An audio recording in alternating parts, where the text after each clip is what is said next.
Usaha yang namanya UEDSP Lestari, yaitu Usaha Ekonomi Desa Lestari Simpan Pinjam Lestari yang dikelola oleh ibu-ibu PKK.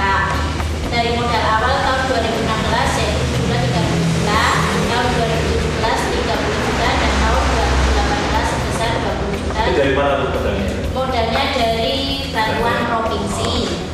Dari awal tahun 2016 peminjamnya adalah 16 orang. Tapi di tahun 2018 ini jumlah peminjamnya 80 orang.